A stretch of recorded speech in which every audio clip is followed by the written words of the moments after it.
Instituto Bíblico Veritas Dei, Ratio et Revelatio. Instituto de Teología Bíblica Veritas Dei. Precios accesibles, horarios convenientes, profundidad y claridad de enseñanza, profesor de experiencia probada en el campo de la docencia misionera con sólida formación académica. Clases bíblicas grupales o personalizadas. Curso de formación cristiana para pastores y congregaciones. Seminarios y conferencias magistrales. Asesoría y orientación. Clases presenciales o telemáticas. Instituto de Teología Bíblica Veritas Dei.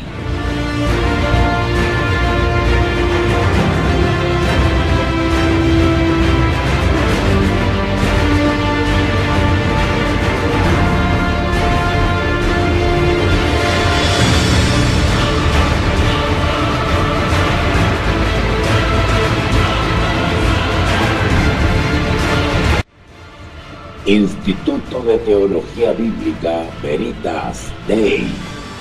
Clases bíblicas grupales o personalizadas. Curso de formación cristiana para pastores y congregaciones. Seminarios y conferencias magistrales. Asesoría y orientación. Clases presenciales o telemáticas.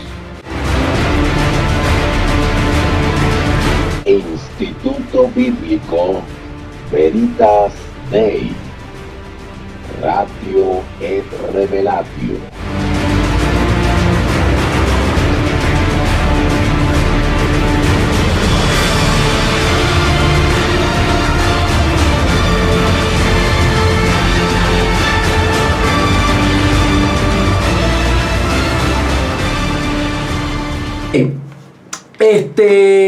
Vamos a iniciar entonces en el nombre de nuestro Señor Jesús. Hay un capítulo maravilloso acá en Efesios. Bueno, todos son maravillosos en realidad, y mi favorito el capítulo 2, ¿verdad? Donde está toda la justificación por la fe ahí en Efesios. Pero el capítulo 3 no tiene desperdicio, porque el capítulo 3 se titula Ministro...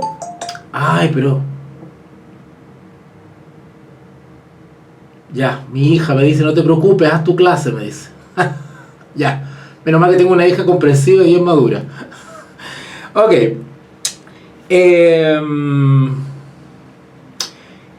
Estuvimos hablando en el capítulo 2 sobre salvos por gracia, y también hablamos sobre la reconciliación por medio de la cruz. ¿Ok? Y profundizamos un poquito en lo que tiene que ver con la justificación por la fe, una especie de repaso. Acuérdense que les dije que en el capítulo 2 estaba prácticamente condensado todo el libro de Romanos, en el capítulo 2 de Efesios. ¿Vale? Y algo que siempre les digo, voy a ser reiterativo en esto, en que la justificación por la fe es transversal. Está en toda la escritura. La clase anterior, que ya me confundo, no sé si era Efesios o Corintios, pero le estuve diciendo que la salvación, la justificación, el perdón, ¿verdad? La entrada al pacto con Dios es por la fe. O sea, si alguno de nosotros quiere ser parte de ese pacto con el Dios verdadero, eso es por medio de la fe. ¿Vale? Es por medio de la fe. Y el justo por la fe vivirá ha sido tanto en el Antiguo Testamento como en el Nuevo Testamento. Siempre la salvación, el perdón de los pecados, la reconciliación con Dios, la entrada al pacto con Dios, esa comunión íntima, cómplice, devocional con el Dios verdadero, siempre ha sido por medio de la fe. ¿Vale?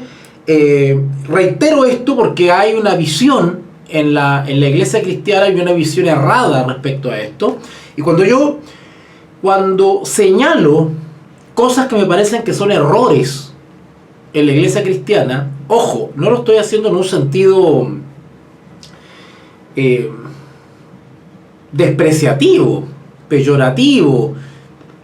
Oiga, hay cada cosa que ha salido ahora en la iglesia cristiana que ponerse a discutir con cada uno es para estresarse, ¿vale? No es mi intención, ni es mi propósito, ni es mi llamado obligar, ¿no es cierto?, hacer oposición violenta a quien no está de acuerdo al Evangelio, allá con su especie de cristianismo. Pero mi deber individual es presentar la Escritura tal cual es, directo del texto, directo del versículo, comentarlo de tal manera que no quepa duda de lo que está diciendo el texto, ¿vale? Amén de que pueda contarle alguna anécdota, alguna experiencia adicional, ¿no es cierto?, colateral al texto, ¿verdad?, complementar un poquito, pero el propósito de estas clases son desarmar el texto y explicarlo palabra por palabra para que entendamos qué es lo que dice el versículo en definitiva, que dice cierta cosa y no otra cosa.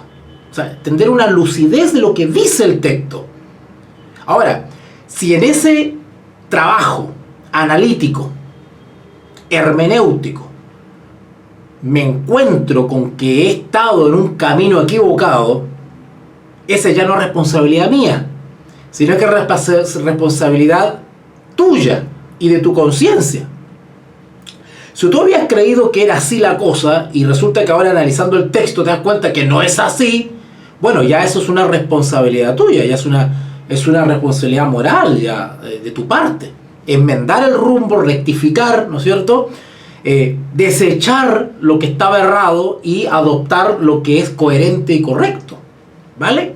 Así que en ese sentido, mi responsabilidad llega hasta la exposición de la Escritura. Más allá, yo no me puedo hacer responsable, ¿ok? Ok, dicho eso, el capítulo 3 de Efesios se titula Ministerio de Pablo a los Gentiles.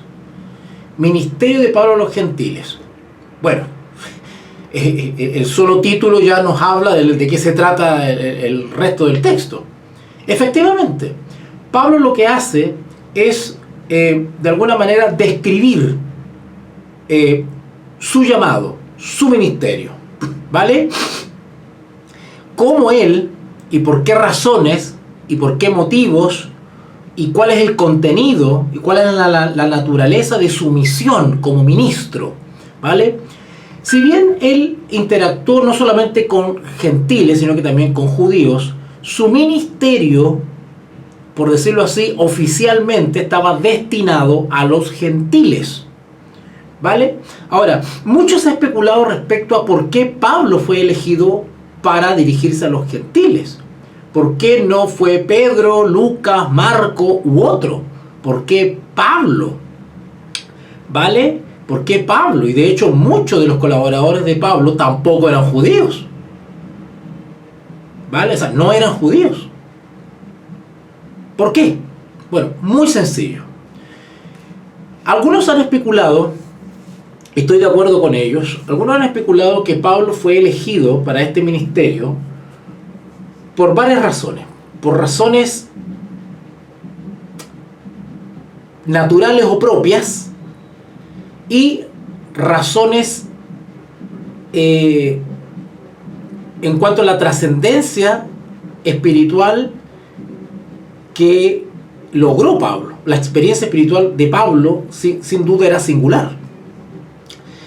Algunos han argumentado que Pablo tenía las habilidades pedagógicas, tenía la virtud docente, ¿vale? Era buen profesor, ¿ok?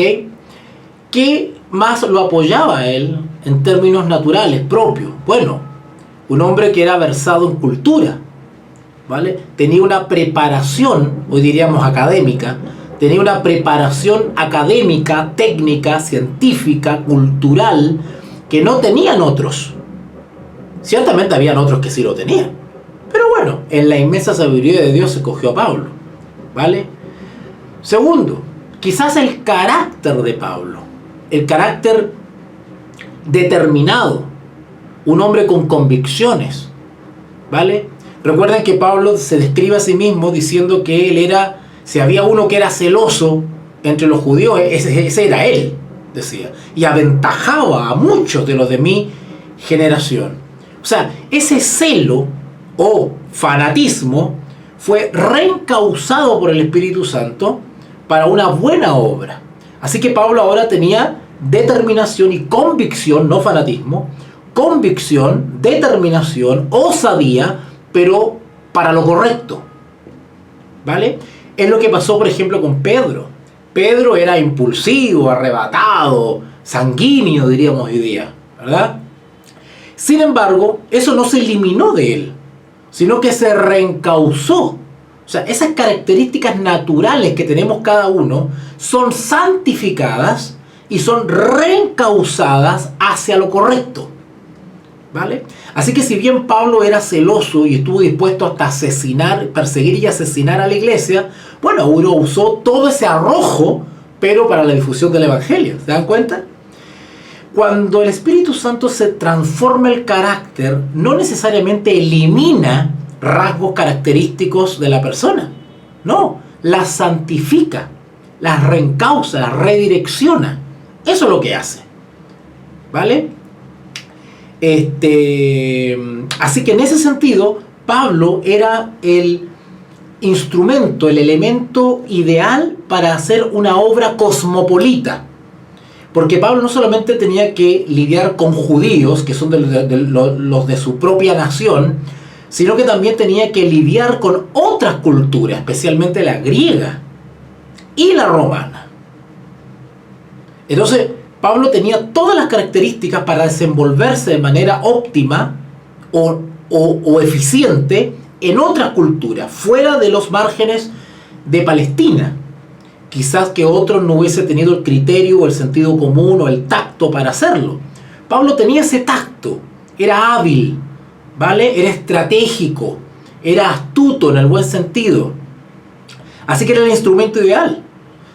Pablo demostró, para la gloria de Dios, ser un instrumento eficiente en el mundo gentil. Entiéndase por gentil, extranjeros no judíos, ¿vale? No pertenecientes a la etnia, cultura judía, ¿vale? Todos ellos eran gentiles, independiente de su origen étnico, ¿ya?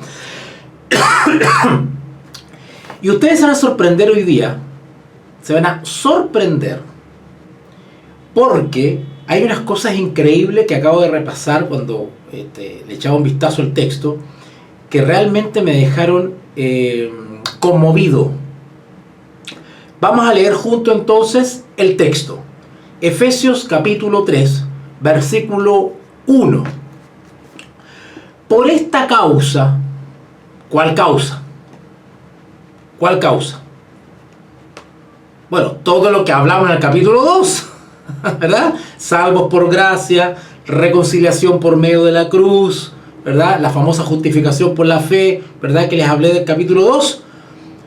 Por esta causa, yo, Pablo, prisionero de Cristo Jesús.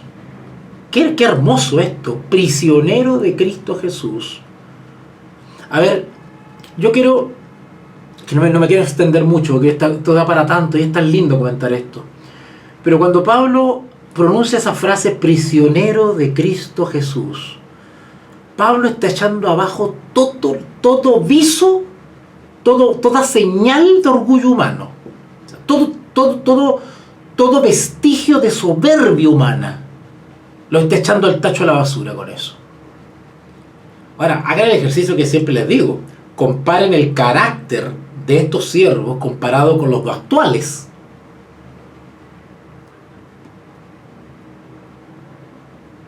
Pablo, prisionero de Cristo Jesús. Con esa frase echa abajo todo tipo de aspiración a preeminencia, a admiración, a reconocimiento, a alabanza, a tributo. prisionero de Cristo Jesús, por vosotros los gentiles. O sea, ya con eso por vosotros, ¿no es cierto?, de que Él se debe, está claro en su llamado y se debe a los gentiles. O sea, es una disposición al servicio total, a nivel de prisionero. Por esta causa yo, Pablo, prisionero de Cristo Jesús, por vosotros los gentiles, si es que habéis oído de la administración de la gracia de Cristo. Acá de la palabra administración viene la famosa palabra economía. Economía, economos, economía, de ahí viene administración. Interesante. Si es que habéis oído de la administración de la gracia de Dios que me fue dada para con vosotros. Interesante que Pablo habla de que Dios le dio cierta gracia para ser administrada por él. ¿Cómo es eso que somos administradores de la gracia de Dios? Claro, porque Dios nos da gracias. ¿Qué son? Cosas inmerecidas, dávidas, bendiciones, regalos, qué sé yo, para ponerlas al servicio, no de mí, sino que los demás, en este caso de los gentiles.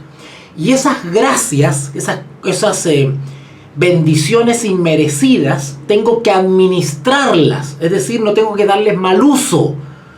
¿Qué sería gracias para administrar? Bueno, la salud. La salud. Pablo tenía que agradecer de cuántas no fue salvado. No solamente de enfermedades o dolencias, sino también de peligros de muerte. Y para eso hay una tremenda lista que se da por ahí en alguna carta donde dice que fue asaltado, que no sé qué, peligro de muerte, peligro de aquí, peligro de allá. De todo eso él fue librado. O sea, algo que él se le ha dado de manera inmerecida porque debería estar muerto por sus delitos y pecados, sin embargo ha revivido en Cristo.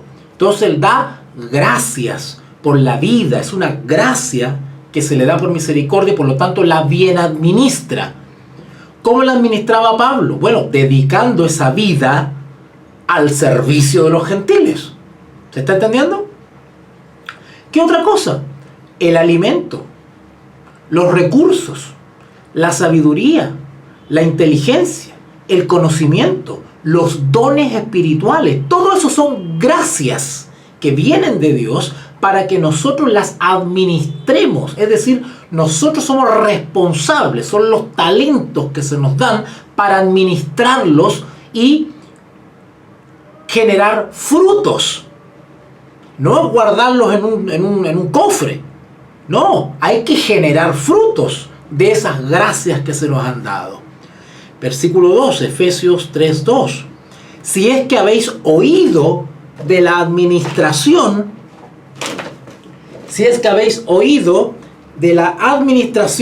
voy a poner una cosa acá que pongo para parar la Biblia así porque no, ahí sí. Si es que habéis oído de la administración de la gracia de Dios que me fue dada para con vosotros, es decir, en relación con ustedes, ¿ok? Versículo 3, y ahora se va poniendo buena la cosa. Que por revelación, noten cómo Pablo fue instruido por el mismo Señor Jesús. Recuerden que el Pablo no vivió físicamente con el Señor Jesús, pero sin embargo fue instruido, por decirlo así, bíblicamente, recibió estudios bíblicos, o mejor dicho, fue reeducado, porque Pablo ya conocía la Biblia, sino que fue reeducado en la Escritura para ver más plenamente la deidad del Salvador y reconocer a Jesús como el Hijo de Dios. Si en el fondo a Pablo no es que se le enseñó la Biblia, si Pablo era experto en la Escritura. El tema es que Pablo era un fariseo más que no veía, tenía un velo. Y Pablo fue instruido directamente por el Señor Jesús por medio de revelaciones. Bueno, ¿y qué se le reveló? ¿Qué se le reveló? Ya lo dije, se me salió. ¿Qué se le reveló a Pablo? Bueno, se le reveló lo que no veía. ¿Y a quién no veía en la Escritura? Al Señor Jesús. Noten, versículo 3. Versículo 3. Que por revelación me fue declarado. ¿Qué cosa le fue declarado? Dice el texto. El misterio. Esta palabra que le gusta tanto a la Leslie. El misterio. ¿Cuál misterio? Lo estudiamos en Romanos. ¿Cuál misterio? El misterio de la piedad. Eso le fue revelado a Pablo directamente por el Señor Jesús. Por favor, vayan a Gálatas. Acuérdense que estudiamos Gálatas también. Vamos repasando todo. Vamos conectando todo. Gálatas 1:11. Gálatas 1:11. Por favor, si tienen alguna pregunta, abran el micrófono. No tengo ningún problema en responder. Total, somos poquititos. Así que con toda confianza abran el micrófono o háganme el símbolo ahí de la manito que quieren hablar y me hacen una pregunta sobre lo que estamos hablando, ¿vale? Ok, me pueden interrumpir, no hay problema. Fíjense en Gálatas 1:11. Mas os hago saber, hermanos, que el evangelio anunciado por mí no es según hombre. ¿Se dan cuenta? Claro, Pablo recibió instrucción teológica de hombres. Gamaliel, fariseos, maestros humanos. Pero la revelación de Cristo no la recibió de hombre. Versículo 12. Pues yo ni lo recibí ni lo aprendí de hombre alguno, sino por revelación de Jesucristo. Pablo recibió instrucción bíblica respecto al misterio de la piedad. Es decir, la revelación del Mesías y de Jesús como el Mesías prometido, lo recibió directamente de Cristo. Por eso que Pablo no es que hubiese sido falta de respeto con sus maestros humanos, pero entendió que los maestros humanos no le revelaron el misterio. Volvemos a Efesios 3:3. Efesios 3:3. Y que por revelación me fue declarado el misterio, como antes lo he escrito brevemente. ¿Cuándo lo escribió Pablo? Lo acabamos de leer en Gálatas. En Gálatas ya había dicho ya que él había sido instruido no por hombre, sino que por Jesucristo mismo mediante revelación. Por eso que dice acá, como antes lo he escrito brevemente. Leyendo, lo cual podéis entender. ¿Qué cosa leyendo qué? Leyendo la carta. Pablo le está diciendo a los efesios, voy a parafrasear un poquitito. Pablo está escribiendo a los efesios y les dice, cuando ustedes lean esta carta, mientras la lean, se van a dar cuenta de cuál es el origen de lo que yo estoy escribiendo. Leyendo lo cual podéis entender cuál sea mi conocimiento en el misterio de Cristo. ¿Vale? O sea, Pablo está apelando a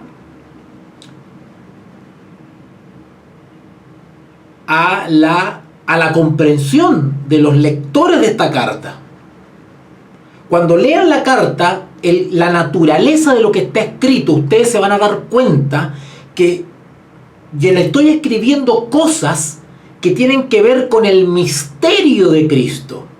Que las palabras que aquí redacto son el resultado de la revelación que se me ha dado. ¿Vale? Versículo 4, entonces, leyendo lo cual podéis entender cuál sea mi conocimiento. O sea, a ver, cuando los efesios leyesen la carta, se darían cuenta que no es cualquier carta, que está escribiendo uno, que se llama Pablo, y que sabe de lo que está hablando, sabe de lo que está escribiendo, no es un parlanchín, no es un impostor, es alguien que está escribiendo sobre un conocimiento que tiene profundo, especial. ¿Ok? leyendo lo cual podéis entender cuál sea mi conocimiento en el misterio de Cristo. Note que 2 veces ya dice misterio. Versículo 5. Tercera vez. Misterio que en otras generaciones, es decir, los profetas, se va para atrás Pablo ahora, no se dio a conocer. ¿En qué sentido? Que el Mesías se vino a revelar siglos después. ¿Vale? El famoso misterio de la piedad se reveló siglos después. Era un misterio que estaba oculto, entre comillas, en el tiempo de los profetas. Repito, este misterio siempre estuvo presente, anunciado y profetizado, pero no había tenido cumplimiento, el tiempo adecuado para que se revelase el misterio de la piedad. ¿Vale? Y cuando digo misterio de la piedad, lo que estudiamos en Romanos, sabemos a lo que nos referimos, a la encarnación de Cristo. ¿Vale? La encarnación de Dios, en realidad. ¿Ah? ¿Ok? Así que el versículo 5 dice, misterio que en otras generaciones, para atrás, profetas, no se dio a conocer a los hijos de los hombres, como ahora es revelado. ¿Cómo se reveló este misterio de la piedad? Bueno, primeramente en la persona de Jesús, en el personaje histórico, real, que existió y caminó en esta tierra. Así se reveló el misterio de la piedad. ¿Cómo también se manifiesta el misterio de la piedad? Mediante revelación, como en el caso de Pablo. ¿Vale? Misterio que en otras generaciones no se dio a conocer a los hijos de los hombres, como ahora es revelado a sus santos apóstoles, ¿notaron el tiempo? Y profetas por el Espíritu. Noten, es el Espíritu Santo, voy para allá, Leslie, es el Espíritu Santo mediante el don de la revelación que enseña e instruye. ¿Vale? Cuando Pablo dice que fue instruido por revelación, es porque hubo una intervención directa del Espíritu Santo, ¿no es cierto?, que permite esa revelación. ¿Ok? Leslie, dime nomás, habilita el micrófono. Hola, profe. Hola, mi niña. Mi duda es, en el tiempo, por ejemplo, de los profetas mayores, ¿ellos sabían esto de la encarnación? ¿Lo deducían, lo enseñaban? ¿O cuando los años pasaron y ocurre la encarnación en María, para los de ese tiempo fue una sorpresa? Porque yo tengo entendido que los de ese tiempo lo estaban esperando, porque en el templo aparece que había alguien que lo pudo reconocer cuando él era bebé. Los pastores lo esperaban. ¿Te está respondiendo? Que me confunde de que era un misterio, pero a la vez había personas esperando. ¿Cómo compatibiliza eso? Ya, a ver, te respondiste a ti misma en realidad. Te respondiste tú misma. Misterio en el sentido de... misterio en el sentido de la naturaleza divina. Como Dios, como ese Dios a quien nadie ha visto, ¿verdad?, que ningún ser humano le puede ver ni le ha visto, cómo ese ser humano se puede revelar en un cuerpo con esta naturaleza. Ese es el misterio. ¿En qué sentido es misterio? Que no tiene explicación humana. O sea, humanamente no podemos explicar el proceso. A ver, vamos rapidito, antes que se me vaya la... porque son 2 preguntas en una que salen de ahí de lo que hiciste. Y de hecho te respondiste tú. Cuando dice en Romanos capítulo 3, perdón,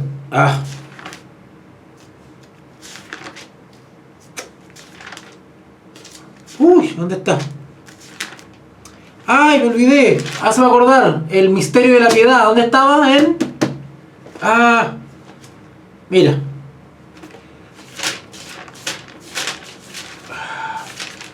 ya, acá está. Era 1 Timoteo. 1 Timoteo 3, 16. 1 Timoteo 3, 16. E indiscutiblemente grande es el misterio de la piedad.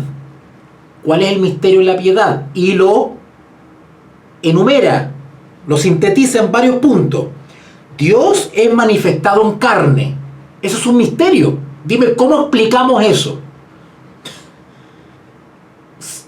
Físicamente, químicamente, científicamente, ¿cómo lo explicamos eso humanamente? Dios manifestado en carne. Eso es la encarnación. Dios hecho carne, Jesucristo. Justificado en el Espíritu. Eso sucedió en el bautismo. Visto de los ángeles. O sea, los ángeles como testigos de este misterio, de este milagro, de esta entrega en rescate de la raza humana, porque de tal manera amó Dios al mundo que dio a su Hijo. Eso los ángeles los ángeles fueron testigos de eso, y hasta el día de hoy los ángeles no pueden explicar eso. Visto de los ángeles, o sea, es un amor que no entendemos, un amor que no nos cabe. Predicado a los gentiles por medio de Cristo y las generaciones sucesivas de predicadores. Creído en el mundo, recibido arriba en gloria. Es decir, ese Dios encarnado, cuyos ángeles fueron testigos de todo el ministerio terrenal de Cristo. Los ángeles eran testigos de lo que hacía su Creador en la tierra, con un cuerpo humano. Predicado entre los gentiles, aparte de los judíos, los gentiles también. Se extendió el evangelio a todo el mundo conocido, y más encima, este Jesús resucita y vuelve a estar en la gloria con el Padre. Dime, ¿quién explica eso? Y esto tiene directa relación con la Trinidad. Dime tú, ¿cómo explicas tú la naturaleza de Dios respecto a las tres personas que conforman la deidad? Eso es un misterio que ha roto la cabeza de innumerables teólogos y estudiosos por los siglos. ¿Te das cuenta? Entonces, en ese sentido es un misterio. ¿En qué sentido no es un misterio? Y acá respondo tu otra inquietud. En que los profetas sí sabían, tenían todos los datos de cómo iba a aparecer el Mesías. De hecho, sabían hasta el lugar donde iban a nacer. Sabían que iban a nacer en Belén. Leslie, ¿te quedó más o menos claro respecto al misterio? Sí. Ya, entonces. Sí, me quedó claro. Entonces, es misterio desde cierto punto de vista, pero no es misterio desde el punto de vista de los datos bíblicos.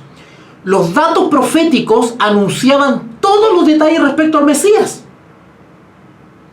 Incluso se hablaba, no solamente se hablaba de su linaje, se hablaba de su aparición geográfica, se hablaba que vendría de una virgen, de un ser humano.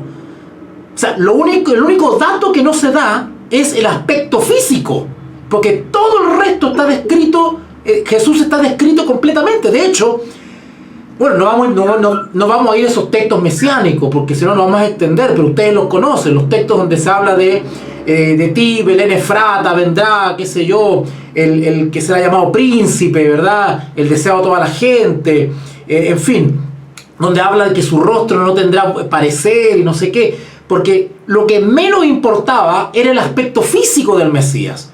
¿Por qué? Porque en la gran sabiduría de Dios, Dios no quería que las personas siguiesen al Mesías porque era bonito físicamente, porque era atractivo físicamente. Lo que tenía que resultar atractivo del Mesías era su misión, era su carácter, era su bondad, era que en su ser reflejara la imagen de su Padre. ¿Sí? ¿Aló? Sí. Entonces, sus contemporáneos podían reconocerle claramente. Exacto.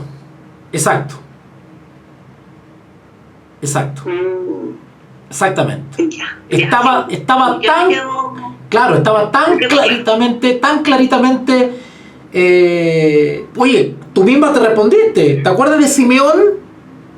El que lo presentó en el templo. Simeón lo reconoció. Simeón lo reconoció. Y era un bebé. Exacto. Y Simeón cita las profecías.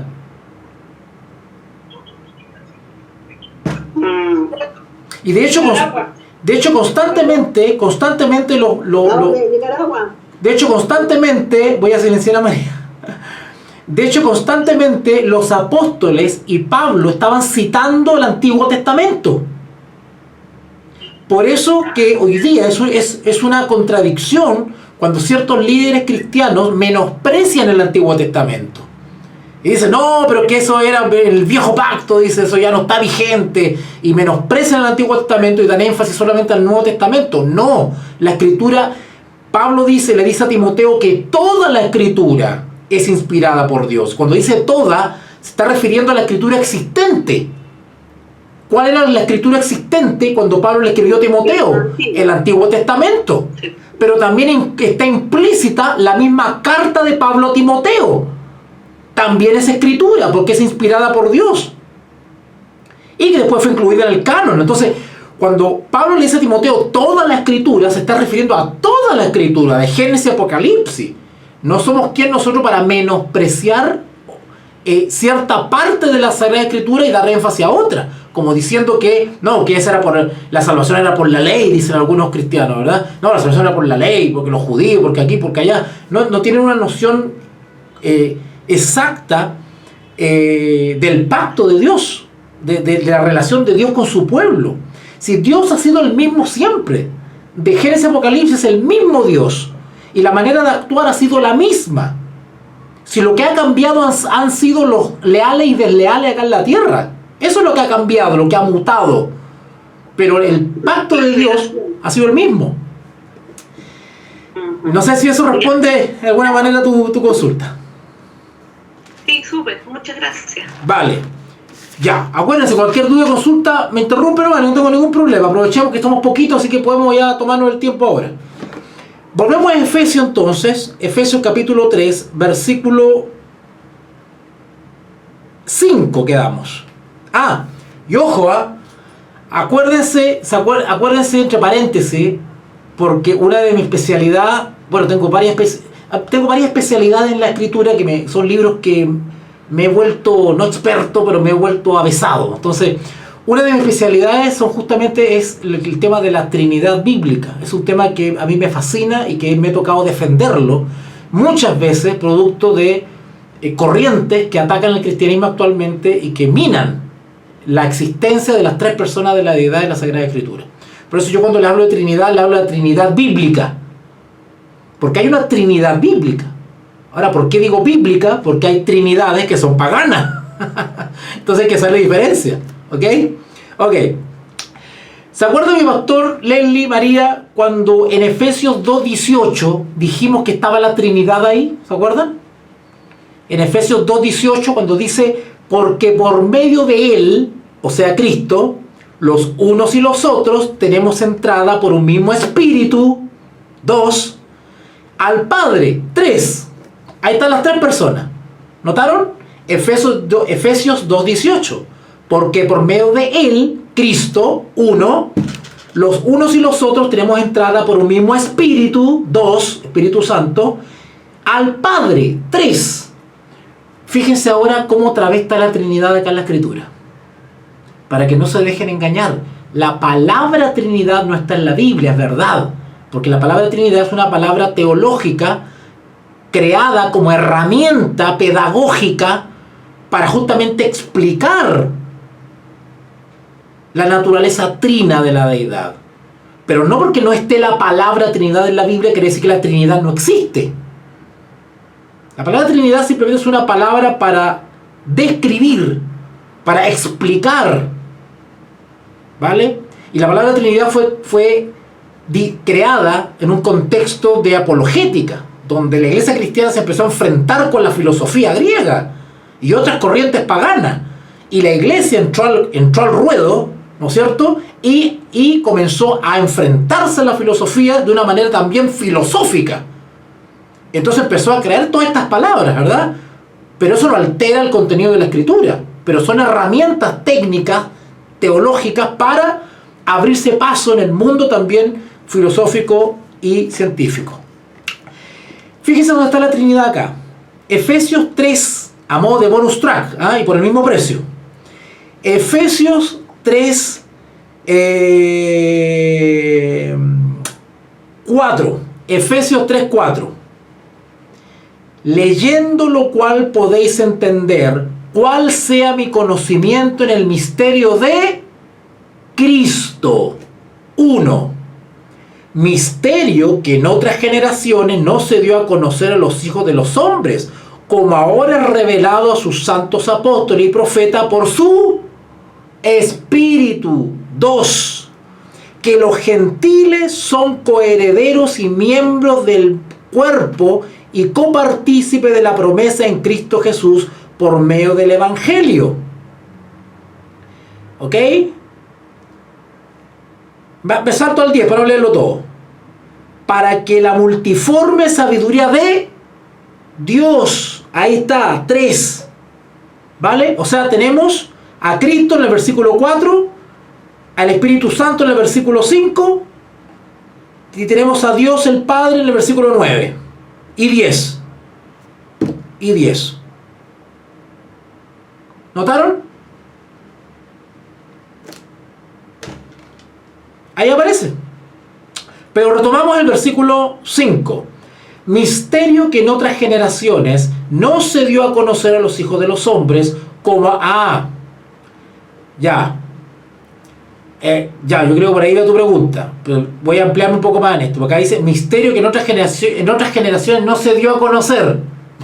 Claro, da para entender que a lo mejor los profetas no conocieron. Bueno, sí conocían, pero ¿en qué sentido no se dio a conocer? Que no se reveló Cristo en ese tiempo. O sea, la encarnación no fue en ese tiempo. En ese sentido no se reveló el misterio. ¿Cuándo se reveló el misterio? Cuando Cristo nació de una virgen. Ahí se reveló el misterio. Por decirlo de alguna manera, antes era solamente teoría, una promesa. Y vio su cumplimiento en un tiempo distinto a la de las otras generaciones. ¿Se entiende por ahí, Leslie? Sí. En ese sentido no se dio a conocer. ¿En qué sentido? Que no se reveló Cristo en persona, como hombre, no se reveló en el tiempo de los profetas. En ese sentido no se reveló. Pero sí se reveló en cuanto a la información sobre el Mesías. Las características. Ese dato lo tenían. ¿Cuál era la misión del pueblo respecto al Mesías? Tenían que estar atentos a las profecías para ver en el transcurso de la historia cuándo era el tiempo. De hecho, la mayor prueba de que sí habían personas atentas a la profecía y que sí se dieron cuenta que llegó el tiempo eran, por ejemplo, los famosos magos de Oriente. ¿Se acuerdan? Los magos de Oriente que no eran judíos, pero seguían las profecías de los judíos. Estaban más atentos que los mismos judíos. Y cada uno empezó a ver las señales y empezaron a seguir la estrella.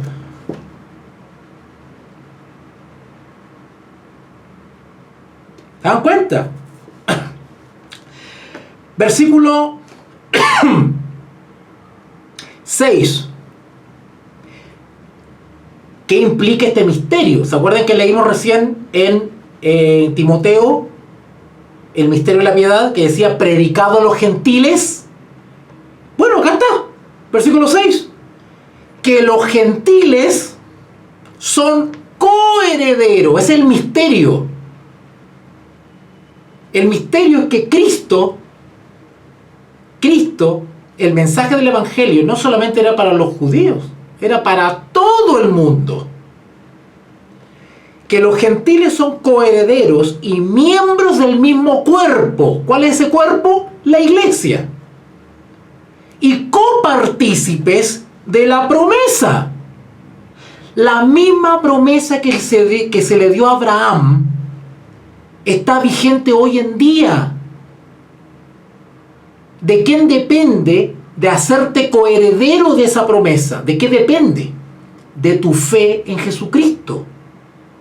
Da lo mismo si eres judío, guatemalteco, hondureño o argentino. Da lo mismo. Para tú ser coheredero de esa promesa que se le dio a Abraham, que es la misma promesa que está vigente a lo largo de los siglos, esa promesa no ha cesado. la promesa que echa Abraham de la nueva tierra sigue vigente hoy día. Ahora, nosotros sin Cristo no somos herederos de esa promesa, pero en Cristo somos coherederos de esa promesa y entramos a ser hijos de Abraham también. ¿Cierto? Pastor Richard, María, Leslie, yo, todos somos ahora hijos de Abraham por la fe. No literalmente, porque somos chilenos, pero espiritualmente somos hijos de Abraham y coherederos de esa promesa por medio de la fe. ¿Y por qué somos coherederos por medio de la fe? Porque somos hijos de Abraham, porque también nosotros hemos sido justificados por la fe como lo fue Abraham. ¿Vale? Versículo 6 entonces, que los gentiles son coherederos y miembros del mismo cuerpo y copartícipes de la promesa. A ver, vamos a repasar la promesa. En Génesis capítulo 12, vamos rapidito para allá. Voy a dar este tiempo aprovechando que estamos solos ya y estamos ahí, estamos solitos y nos damos la confianza. Génesis capítulo 12, vayan por favor para allá. Ahora, si tienen la versión Jerusalén, sería fantástico, Leslie, que pudiesen leerla. Si no, no importa. Génesis capítulo 12, versículo del 1 en adelante. Génesis capítulo 12, versículo del 1 en adelante. Pero Jehová había dicho a Abraham: vete de tu tierra y de tu parentela y de la casa de tu padre a la tierra que te mostraré. Esta es la justificación por la fe, porque este caballero llegó y salió sin saber para dónde iba ni qué le esperaba, y en tiendas habitó. Y haré de ti, aquí está la promesa, y haré de ti una nación grande, y te bendeciré y engrandeceré tu nombre, y serás bendición. Bendeciré a los que te bendijeren, y a los que te maldijeren maldeciré, y serán benditas en ti todas las familias de la tierra. ¿Y qué hizo Abraham? Y se fue Abraham. Y se fue Abraham como Jehová le dijo. ¿Vale? Ahí está la promesa. Está en otras partes también, no es el único lugar que está descrita esta promesa. Así que en Efesios 3:6, volvemos para allá. Efesios 3:6 dice que los gentiles son coherederos y miembros del mismo cuerpo y copartícipes de la promesa en Cristo Jesús por medio del Evangelio. A ver, voy a resumir un poquito esto porque si no me voy a tomar toda la tarde acá. Cuando a Abraham se le hace la promesa de haré de ti una gran nación y bueno, lo que se está perfilando en esa promesa es la aparición del famoso Israel. Ese iba a ser el pueblo de Dios. Por eso que los israelitas se sentían tan orgullosos de ser hijos de Abraham, porque ese era el famoso pueblo grande, haré de ti. Ese era el pueblo de Israel, esa era la iglesia.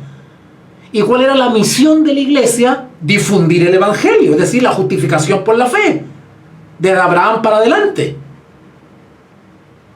¿Vale? La promesa sigue en pie. Lo que se ha alterado es la identificación del pueblo, que ya no es Israel, ahora es la iglesia. ¿Vale? ¿Cuál era el plan de Dios? Que la iglesia de Israel convirtiera al mundo entero. En otras palabras, que todos fueran parte de esta nación santa, Israel. Que todos fuéramos israelitas, por decirlo así. Pero todos sabemos que el pueblo de Israel lo que menos tenía era de santo y lo que menos tenía era de obediente. Una vez y otra vez fallaba. ¿Qué pasó? Bueno, todo lo que le he relatado en clases anteriores. Aparece el Mesías, se revela el misterio de la piedad, y ¿qué hace Israel? Rechaza al Mesías. Y ahí se abre, por decirlo así, oficialmente la puerta a los gentiles. Dice, ya hasta acá llegué yo con Israel, y ahora se abre todo esto, y ahora el pueblo de Dios ya no va a ser un pueblo literal, sino que ahora va a ser un pueblo que ama a Cristo y entra por medio de la fe en Cristo. Ahora, para ser pueblo de Israel ya no hay que circuncidarse, hay que aceptar a Cristo ahora. ¿Vale? Por eso que son partícipes de la promesa ahora. ¿Ok?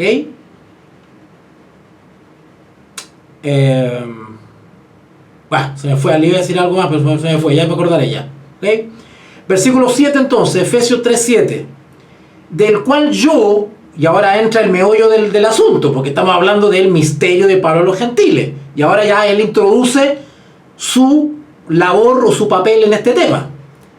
El cual yo, dice Pablo, fui hecho ministro por el don de la gracia de Dios. Él no se nombró ministro. Él fue llamado directamente por Dios. Por el don de la gracia de Dios que me ha sido dada según la operación de su poder. ¡Wow! Cuando estudiamos 1 Corintios, estudiamos sobre la operación del Espíritu. Ahora, ¿cómo opera el Espíritu? Bueno, ¿cómo operó en Pablo el Espíritu? Bueno, ya vimos según el texto, que el Espíritu actuó en Pablo por revelación. En Gálatas leímos, no recibí el Evangelio de hombres, sino por revelación de Jesucristo. Entonces, el Espíritu operó, ¿por medio de qué? Por medio del don de la revelación. ¿Para qué? Para instruir a Pablo. Repito, Pablo no era ignorante de la Escritura, pero Pablo no conocía el misterio de la piedad. Pablo era como los fariseos que acusaron a Cristo, no veían a Cristo en la profecía. Los fariseos leían las profecías del Mesías. El problema es que no identificaron a Jesús con ese Mesías de las profecías. Era muy poca cosa. Claro, llegó una persona con sandalias, pobre, hijo de carpintero, y ellos tenían una idea distorsionada del Mesías, que iba a venir en gloria, en majestad, a hacer una liberación militar contra el opresor romano.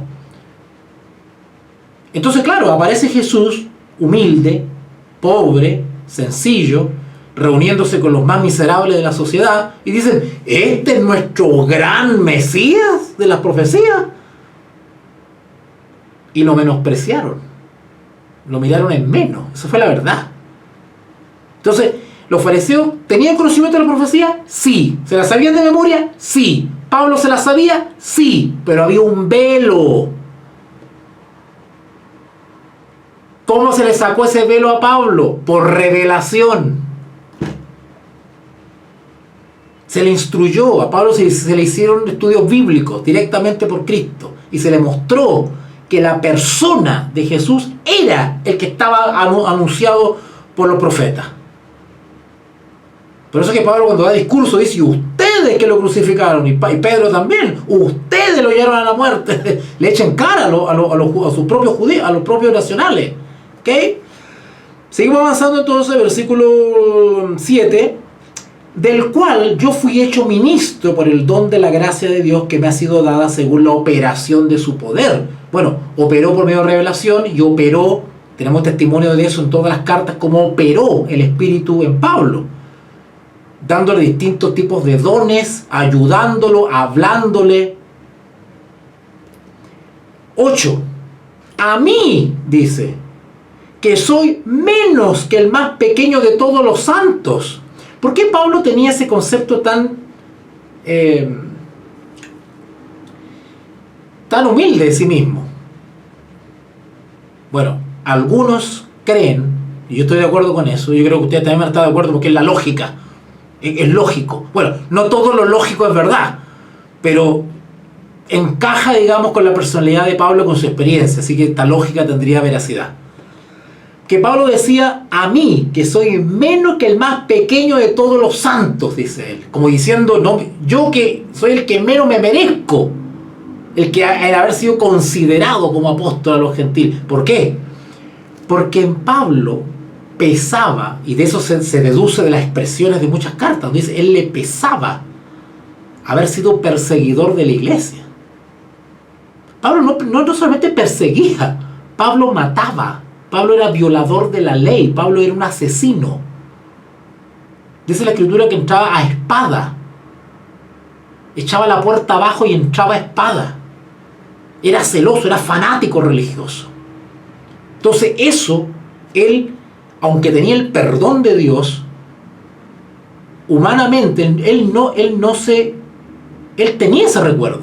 Él vivía con ese recuerdo de haber asesinado a muchos discípulos de Cristo por ignorante. Y lo dice la Escritura, por ignorancia, dice él. ¿Vale?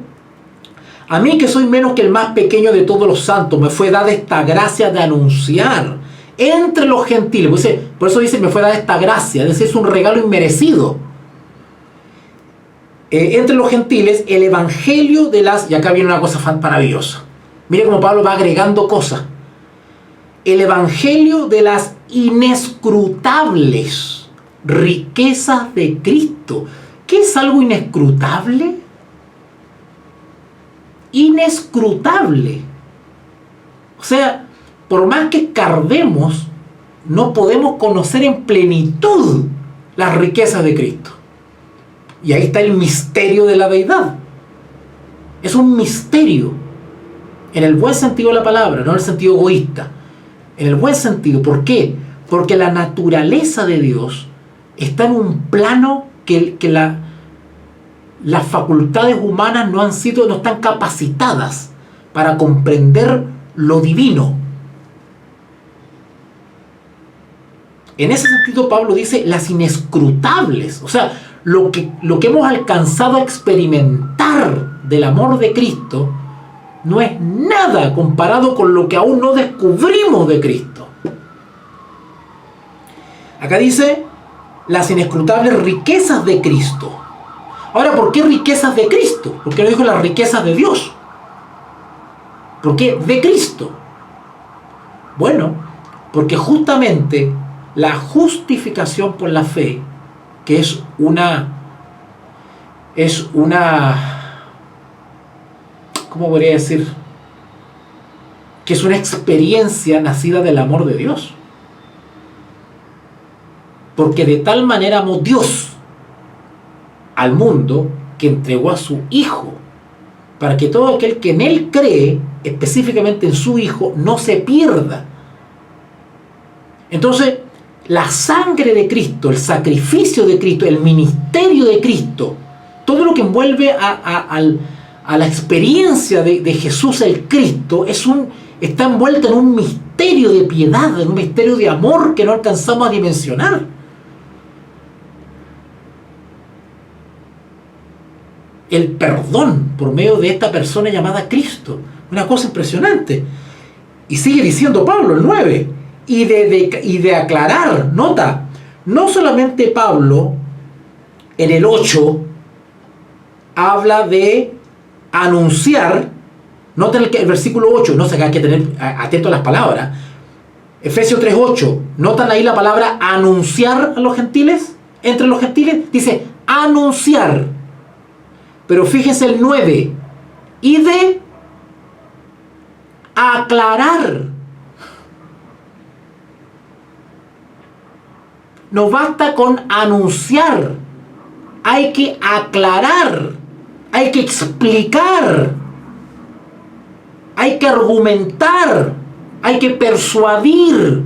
No basta con anunciar, hay que aclarar. Y de aclarar a todos cuál sea la dispensación, otra vez, del misterio escondido desde los siglos en Dios. Acá hace referencia a esto, que este misterio, que ya sabemos que es el misterio de la piedad, ha estado escondido desde los siglos en Dios. Cuando Pablo dice desde los siglos en Dios, está hablando de siglos para atrás, a la eternidad, de antes de Génesis, ya, por decirlo así. Porque el plan de salvación es un plan de contingencia que fue creado en algún momento en la eternidad sin fin. No sabemos. Y que ojalá nunca hubiese sido necesario echar a andar este plan de rescate, de salvación. Pero es un plan que estaba considerado. Acá lo está diciendo. Un misterio escondido desde los siglos en Dios. Anda a saber tú cuándo se diseñó este plan de rescate y que ojalá nunca se hubiese tenido que echar mano. Por eso que el Señor dice en Gálatas, si no me equivoco, lo estudiamos, hemos sido predestinados. ¿Predestinados en qué sentido? Que por si acaso había una contingencia que ocurrió finalmente, pues ya había un recurso, una tabla de salvación, ya estaba considerada la posibilidad de que esto sucediese y por lo tanto siempre ha estado la posibilidad del rescate. Hemos sido predestinados para salvación, ¿vale? Porque la voluntad de Dios y el propósito de Dios es que no nos perdamos. Versículo 9, bueno, y declarar a todos cuál sea la dispensación del misterio escondido de los cielos en Dios que creó todas las cosas. O sea, ahí hace referencia a Dios el Padre como creador de todas las cosas y es un guiño a Génesis eso. Versículo 10, para que la multiforme, noten las palabras que usa, noten que el 8, al final del versículo 8 dice inescrutables riquezas de Cristo, pero ahora el 10 dice para que la multiforme, noten, inescrutables, pero hace referencia a Cristo, y ahora dice la multiforme sabiduría de Dios. ¿Notaron?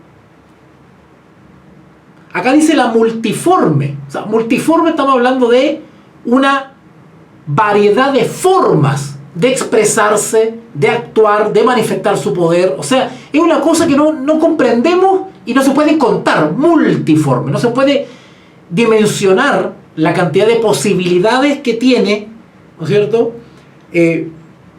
La sabiduría. O sea, la variedad de expresiones que puede tener la sabiduría es incontable. Acá dice, para que la multiforme sabiduría de Dios sea ahora dada a conocer. Noten que él maneja mucho los tiempos. ¿Se acuerdan que habla de otras generaciones? Y ahora dice, pero ahora, ¿verdad? ¿Se acuerdan cuando estudiamos un poquito la justificación en el capítulo 2? Decía, antes, en otro tiempo, pero ahora. Lo mismo acá, a ver. El 10, sea ahora dada a conocer, ahora. Cuando se refiere ahora, se está hablando de la revelación o manifestación del misterio de la piedad, en la encarnación, ahora, dada a conocer. Ahora, ¿cuál es el instrumento terrenal para dar a conocer esta multiforme sabiduría de Dios? ¿Cuál es el instrumento terrenal para dar a conocer el misterio de la piedad? ¿A qué se le ocurre? Es sin nota, así que no se preocupen si se equivocan. Pero que vamos interactuando un poco. Acá dice, y de aclarar a todos cuál sea el 10, la multiforme sabiduría sea ahora dada a conocer. Ahora, ¿cuál es el instrumento terrenal escogido por este Dios sabio para dar a conocer ese misterio, esa inescrutable riqueza de Cristo? ¿Cuál es el instrumento humano, la vía o el canal para dar a conocer el misterio de la vida? ¿Cuál sería?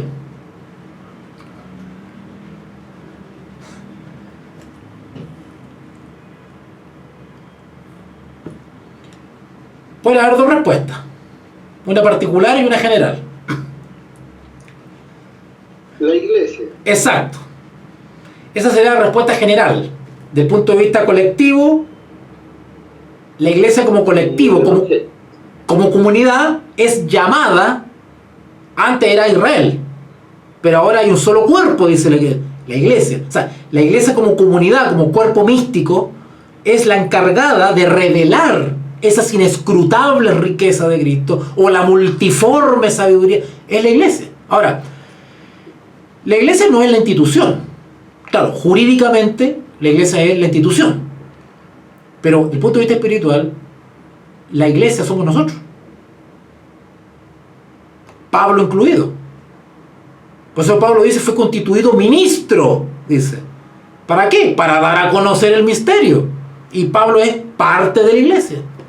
Los creyentes de Éfeso eran parte de la iglesia, también llamados a revelar el misterio. O sea, hay una responsabilidad individual, pero unido a Richard, unido a María y unido a Leslie, formamos la iglesia. O sea, tanto como cuerpo, como también a nivel individual. Ahora, para ser eficientes en esa revelación del misterio, bueno, nosotros tenemos que reflejar ese misterio.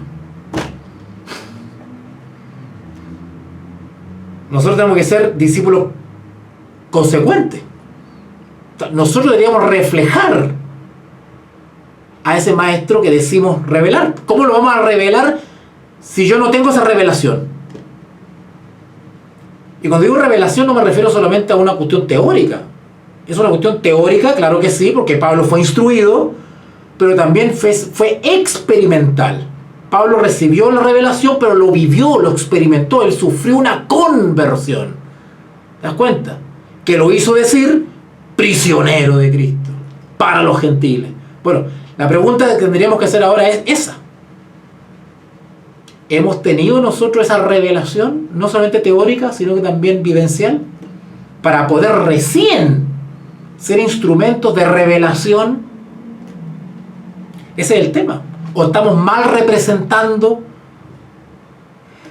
Por eso que acá después el 10, seguimos con el 10.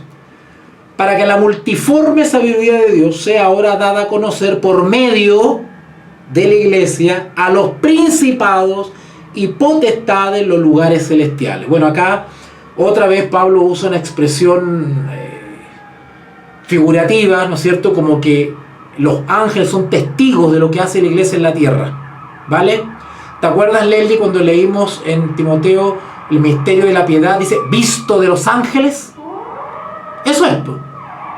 Los seres creados están viendo lo que sucede en esta tierra, del conflicto entre el bien y el mal, y son testigos de lo que sucede, ¿vale? Por eso que dice acá, por medio de la iglesia, a los principados y potestades de los lugares celestiales.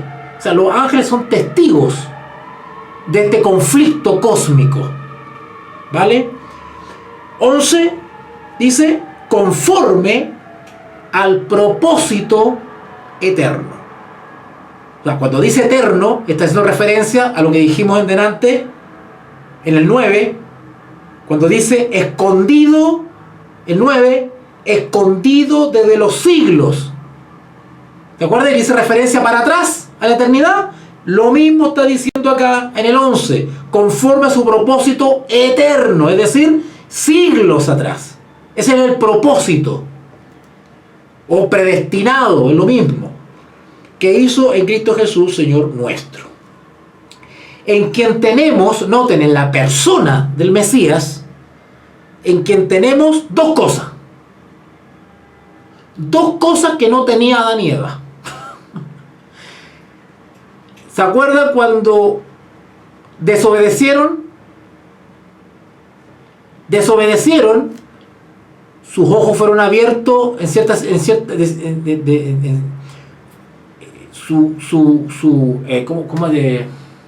se dieron cuenta que estaban desnudos, es decir, vieron la realidad, la empezaron a ver de otra manera. ¿Y qué andaban haciendo ahora? ¿Andaban tranquilos? Se andaban escondiendo. Se andaban escondiendo.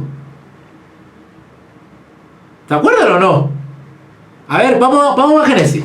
No, si vamos al tiro, si esta cuestión hay que quedarle al tiro, porque después, no, que el profe Walter nos deja la mitad nomás. No nos explica todo.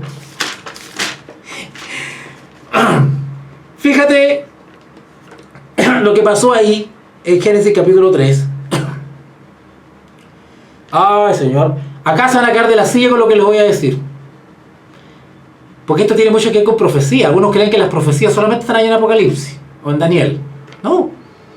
Las profecías para el tiempo del fin están repartidas en toda la Biblia. Mira lo que dice acá Génesis 3. 3.7. 3.7. Entonces fueron abiertos los ojos de ambos y conocieron que estaban desnudos Entonces cosieron hojas de higuera y se hicieron delantales. Sintieron vergüenza. Cuando antes ellos estaban con una visión de su entorno y de la realidad absolutamente alejada de malicia. Sin embargo, dice que se empezaron a cubrir. Y noten lo que viene ahora. Y oyeron la voz de Jehová Dios, que se paseaba en el huerto al aire del día, y el hombre y su mujer ¿qué? Se escondieron de la presencia de Jehová entre los árboles del huerto. Se andaban escondiendo. Ahora, ¿por qué se escondieron? En términos de justificación por la fe, ¿por qué se escondieron?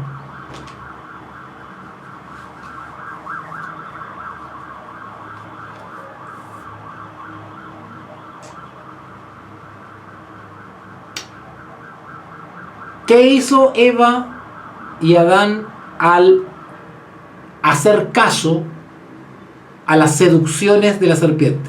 ¿Qué hicieron? Desobedecer. Y por lo tanto cayeron de la gracia. Es decir, estaban bajo la ley. Estaban siendo condenados por la ley. Y por ser transgresores merecían la muerte. Se estaban escondiendo, eran convictos. Cayeron de la gracia. Es decir, había culpabilidad. Se sentían culpables. Su conciencia le estaba pesando. Y se estaban escondiendo.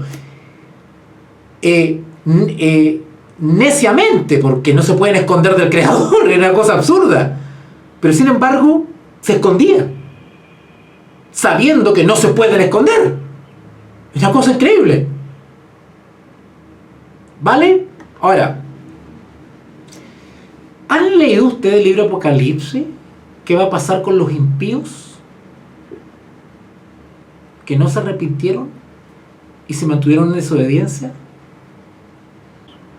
Ya. El Apocalipsis 6, vayan por favor para allá.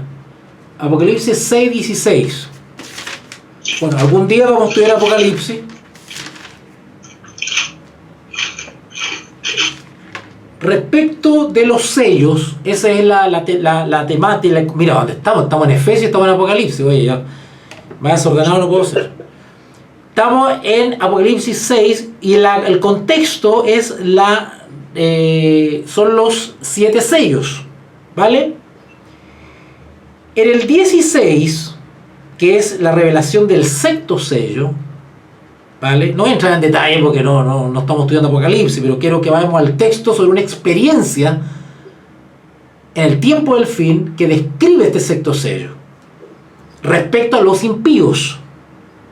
Dice, versículo 12, Apocalipsis 6:12: miré cuando abrió el sexto sello, y aquí hubo un gran terremoto, y el sol se puso negro como tela de silicio, y la luna se volvió toda como sangre, y las estrellas del cielo cayeron sobre la tierra como la higuera deja caer sus higos cuando es sacudida por un fuerte viento, y el cielo se desvaneció como un pergamino que se enrolla, y todo monte y toda isla se removió de su lugar, y los reyes de la tierra y los grandes, los ricos, los capitanes, los poderosos, y todo siervo y todo libre, se escondieron en las cuevas.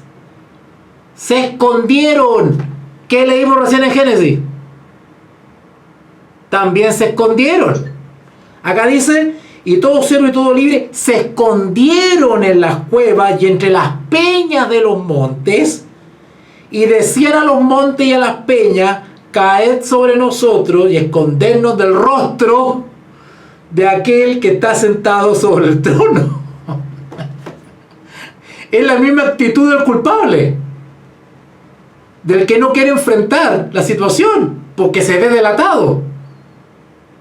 ¿Vale? Bueno, no vamos a entrar más en detalle, pero solamente quería hacer ese paralelo para que vean ustedes que la misma experiencia respecto a la transgresión, a la desobediencia, a la culpabilidad, se repite porque es parte de la naturaleza humana. Volvemos a Efesios Y ahora vamos cerrando, ¿cierto?, la primera parte. La primera parte. Ya. Entonces, en Efesios 3, 12, resulta que cuando nosotros entramos al nuevo pacto o experimentamos el misterio de la piedad, en la justificación por la fe, tenemos una experiencia distinta a la de Adán y Eva, o los impíos de Apocalipsis, que ellos se escondían y no hallaban seguridad en ninguna parte. Al contrario, el que experimenta la justificación por la fe, ¿qué dice el 12? Efesios 3:12. En quien tenemos seguridad y acceso, confianza, ¿por medio de qué? Exactamente. Cosa que no tuvo Adán y Eva. Cayeron. Ellos tenían que ser mantenidos obedientes. Porque, ojo, Adán y Eva creían. El tema es que no fueron obedientes. Y eso es lo que pasa con nosotros también. Creemos, pero no somos obedientes. Y acceso a confianza por medio de la fe en Él. 13. Por lo cual pido, acá ya está hablando Pablo, por lo cual pido que no desmayéis. Esa palabra desmayar es lo mismo que cansarse, desanimarse, bajar los brazos, ¿verdad? Por lo cual pido que no desmayéis a causa de mis tribulaciones por vosotros, las cuales son vuestra gloria. ¿Vale? Acá simplemente lo que Pablo está diciendo en el 13, en el 12, ¿verdad? En el 13, es de que, voy a parafrasearlo, cuando ustedes, efesios, sepan o se enteren de las persecuciones y de las angustias que yo estoy viviendo, no se desanimen. No se desanimen. Porque a pesar de las tribulaciones y persecuciones que yo vivo, estoy seguro y confiado en mi galardón. Porque el objetivo justamente de la justificación por la fe es que la podamos vivir y mantener aún hasta la muerte. Por eso cuando una persona fallece, cuando una persona que es creyente y fallece, se dice murió en Cristo. ¿Por qué? Porque hasta su último suspiro confió en el Maestro. Por eso se dice murió en Cristo. Es decir, llevó su justificación hasta el límite. No desmayó, no se desanimó. ¿Vale? Así que en ese sentido le da una palabra de aliento a los efesios, que cuando se enteren que estoy preso, que me está pasando esto, me está pasando esto otro, no se desanimen. ¿Vale? Porque justamente lo que me pasa a mí es para vuestra gloria. Es decir, las experiencias, por más difíciles que sean de Pablo, lo que hacen es glorificar a Dios. Porque da testimonio de su lealtad y obediencia hasta la muerte. ¿Vale? Vamos a dejarlo hasta acá. Esta es la primera parte. Y yo, si ustedes me lo permiten, y lo sometemos a votación al tiro acá, si ustedes me lo permiten, me dan 30 minutos para volver de ahí a la otra clase. ¿Sí? Ya. Un voto. Ya. Segundo voto. María. ¿Me espero media hora, María? ¿O se va a ir a tomar 11? Ya, No. está bien. Ya, perfecto. José también, ya. Mayoría gana, así que María se tiene que plegar nomás. 30 minutos más, son las 20:40, las 8:40, media hora más, 30 minutos, cuenten. Y me estoy retomando de nuevo y estoy enviando un link otra vez al grupo, ¿vale? Dejamos hasta acá entonces y cerramos esta reunión, que tengo un asunto aquí personal. Nos encontramos más ratito entonces, ¿vale? 30 minutos más. Instituto Bíblico Veritas Dei, Ratio et Revelatio. Instituto de Teología Bíblica Veritas Dei. Precios accesibles, horarios convenientes, profundidad y claridad de enseñanza, profesor de experiencia probada en el campo de la docencia misionera con sólida formación académica. Clases bíblicas grupales o personalizadas. Curso de formación cristiana para pastores y congregaciones. Seminarios y conferencias magistrales. Asesoría y orientación. Clases presenciales o telemáticas. Instituto de Teología Bíblica Veritas Dei.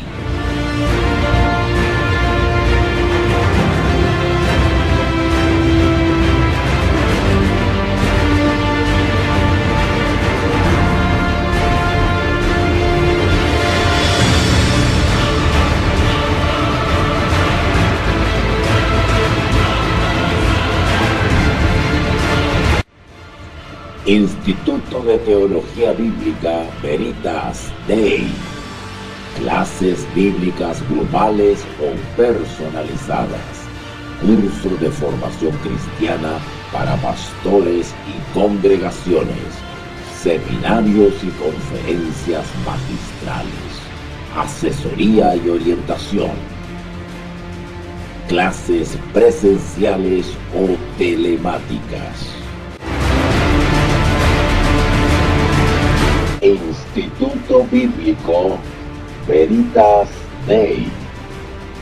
Ratio et Revelatio.